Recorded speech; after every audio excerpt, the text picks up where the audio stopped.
Hello everyone and welcome back to another video. Obviously you see me in a different state right now. I'm currently in the NAC5 playing area and this is after the tournament, the day after. So I'm going to do a quick recap video for the tournament. Obviously there's spoilers in this video, so if you're watching and you haven't caught up, leave.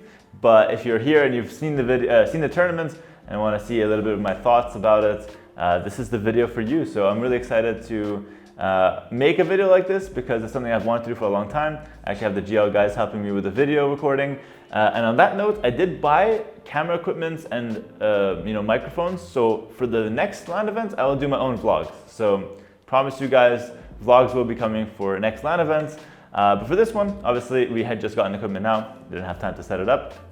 But we have a little recap video courtesy of the GL guys. So let's do a quick recap from the start of the tournament. I came in from Argentina, obviously flying to Paris first, spent a couple of days. Then we went straight to Berlin and we filmed the blacksmith video of me joining GL. So if you guys haven't caught up on that, it's all over our social medias, on the GL page as well. It was really cool. We went to like the oldest blacksmith in Berlin and it was like a day shoot. The blacksmith himself was super nice. I got to like hit the sword and everything, or like the metal bar or whatnot.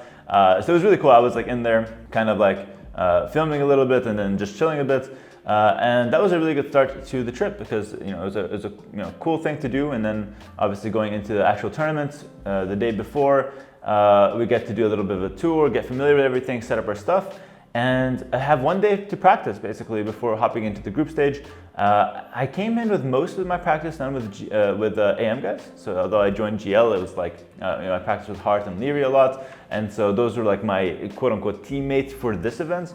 Going forward, we'll probably see how we mix it up, but I'll probably still practice with them. I also practiced a lot with ACCM going into it. So those were like my three practice partners, I'd say, that I had. And obviously they had varying results. But for me, let's walk you guys through the group stage. I was playing up against ACCM, and I hope my editor can throw up some maybe some footage of the gameplay potentially here. But yeah, going up against ACCM, and it was a 3-1 victory for me. Pretty important match because I really like to start off strong. I'm a pure confidence player, or pure mental player. If I'm feeling good, I feel like I play much better. If I'm feeling down or I feel like I'm nervous, there's a lot on the line, sometimes I don't play as well as I want to. So going into the first set, in my opinion, it's a must win. Like if I start off strong, I know I'll do well in the tournament. And I managed to win 3-1, and then next set I play against Doubt, I also get another 3-1 win. Obviously every set I play, I'm learning a few things here and there, and I'm taking one or two things onto the next step, onto the next round. And I'm also keeping things in mind for the future, because when I play tournaments, it's like group stage gives me a chance to really learn the strategy, see what everyone else is doing. I remember in the apartment, I'm not exactly a social guy, so like when people are like chilling and socializing and going out or whatever, I was kind of staying at night and just kind of like going over games, practicing some strategies. I helped other people as well. Whoever needed practice at night, I was like, yo, I'm your guy. Like I'll play and I'll practice. So I was kind of like spending a lot of time inside and practicing. Not to say I didn't go out and have a good time. I definitely had a great time, to be honest, and enjoyed Berlin and enjoyed hanging out with the people. But I spent a lot more time, especially during the tournament, just practicing and making sure that whoever needed help was taken care of as well. I think I helped out Doubt before his Viper set, for example. But we'll get to that later. So in the group stage, then we had Jordan. I had a really clean 3-0 against him, and that was the set I gained the most confidence in, just because everything went my way. Like that was like the perfect set for me. No slip-ups, no mistakes.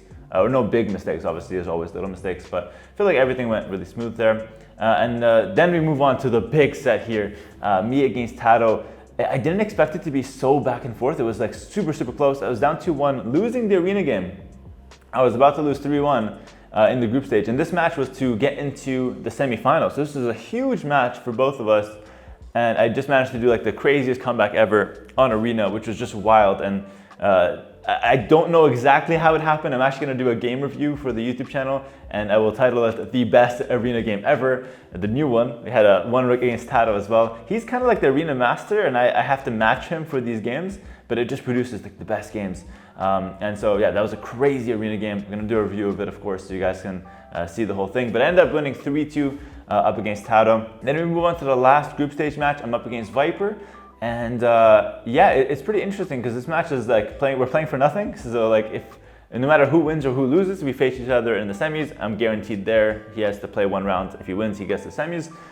So I ended up actually losing it. And I went for really wacky strats there. So my mentality was, since we're playing for nothing, I don't want to reveal my good strategies. Of course, that would be unwise, because then obviously in the later stages, I'm a little bit at a disadvantage since he knows what to expect. So I decided as a mix of like decent strats and things I want to test out, and then a mix of like, not troll strats, but like, fun things for the viewers. So I went, obviously, Dravidians in Arabia. If I won that game, he gives me VIP on his channel. He promised me if I win a Dravidian game on a land map, he gives me VIP. I couldn't. They suck. I can't win with Dravidians, so I didn't get the VIP there, which is unfortunate. Then we played like some Canberra game. It was like kind of crazy back and forth. I tried to go elite Cataphracts, didn't work out. I thought I would win that one, but he just kept sniping my monks, and I just couldn't get like the massive Cataphracts. Cataphracts are solid, but not in that scenario, so I was kind of trying to force my way in. Either way, I ended up losing it, but like I said, we were playing for not too much, so it was just a good time. Like I was laughing and smiling after that set. Like it was just fun, and I'm happy we put a show for the viewers. I hope you guys enjoyed that as well. I think the feedback was really positive, so I was happy. Going into the meat and potatoes now, the semi-finals onwards, I get my rematch against Viper. He had to go through Doubt in the round of 6. And for this one, this, in my opinion, the biggest set of the tournament for me. Obviously, me against Viper is like the most anticipated matchup in Age of Empires right now. And I just went in with a clear mindset. I knew exactly what civs I wanted to do, and my draft was flawless. I had like the perfect draft for me. Obviously not like he had a bad draft, he had a solid draft too, but I had every civ I wanted. Nothing felt awkward. It was so smooth, and I ended up winning 5-0, which is just like the absolute dream as a player to get that one. It's funny because I was chatting with Nilly, and it was like, for like the tournament, a 5-0 is bad because like you want like longer airtime, but for the player, everyone's trying to win 5-0 in a best of 9, like that's the goal. So it's funny that like the organizer and like the viewers are hoping for something, and the players are both hoping for something else, and the interests are conflicting there. But it is what it is. I mean, I did get a nice set. I think people are giving Viper a little bit too much flack in that set, to be honest. I think he wasn't exactly on his A game. I played a better Viper, to be honest. So definitely, potentially some personal things happening there. He'll obviously let you in more detail. But from my perspective, I felt like he played pretty decently, and some games were actually like pretty close, especially the last one. He probably should have won that one, and we had some other close games. So on any given day, the sets can be much closer, but sometimes in professional AoE, it snowballs a lot. That's why I always say it's in the big stage, it's 50-50, because even though I might have more percentage chance to win, if I make some small mistakes and I get punished, which is very easy to have happen, and I just get a few bad games in a row, the set is over. Like it happens really fast. The game is like pretty snowbally right now. On any given day, things can be different. Then going up against Mr. Yo in the finals, this was an impressive performance from Yo actually to get there against Taro, 5-2 to him. And then I managed to win 5-2 against Yo in the finals. He threw me off my comfort a lot. The draft was a bit awkward for me. I lost a lot of my civs in the random bans. So definitely not nearly as smooth as the Viper sets.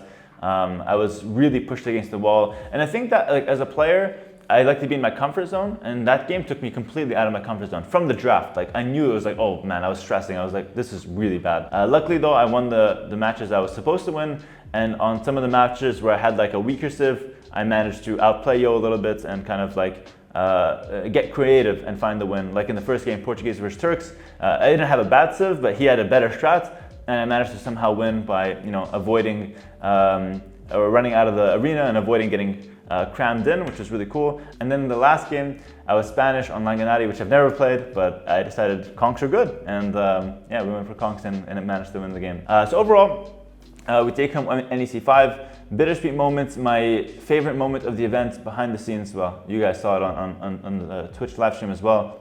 Everyone clapping, everyone cheering, everyone applauding Nilly for the work he's put in. Obviously, we know what's at stake. It's his last NAC. It's a very emotional moment, and I just absolutely love that. That was by far my favorite moments of the event, because it's just there's so much on the line emotionally for him, and we all loved the event, and it's just a big deal for AoE2 community in general. And I think we gave the perfect show for the fans, and we gave Nilly the deserving praise at the end of that. So by far the best moment of the tournament. And I just want to say, like, behind the scenes, I really enjoyed chilling with ACCM and Mr. Yo. I think that both of them are hilarious, and it was a lot of fun to like chat with them. And their English is like very good, by the way. So it was like there's like a language barrier, but like not really. Like we understand each other perfectly, and it was such a blast to chill with them. go have dinner and just chat about things AoE and otherwise. Had a ton of fun with them. Obviously, it's great to see Leary and Hart again. We had a boot camp earlier this year for NAC4, and now we're meeting under better terms of both of us, or all three of us qualifying. Obviously, they had a pretty shaky performance. Leary especially underperformed a little bit, but there's a lot of factors there, and I think he had a really rough time with the patch. Archers were useless. He's an archer player primarily, so he had to adapt, and unfortunately just couldn't make it. Hart, he won one set against Leary, and he did pretty well. I think he was just happy winning the qualifiers and being a part of the main event. That was good for him. And as far as the new teammates for GL, I'm really excited about the future, guys. I think it's going to be a really good, next few months as we, come up together for show matches. We make content and edited videos on YouTube, and we'll see whatever else comes our way. So yeah, that's gonna be it. Thank you so much for watching. Thank you so much for supporting me in in the tournaments and on the streams on YouTube. And yeah, like, comment, subscribe, and I'll catch you guys in the next video. Peace.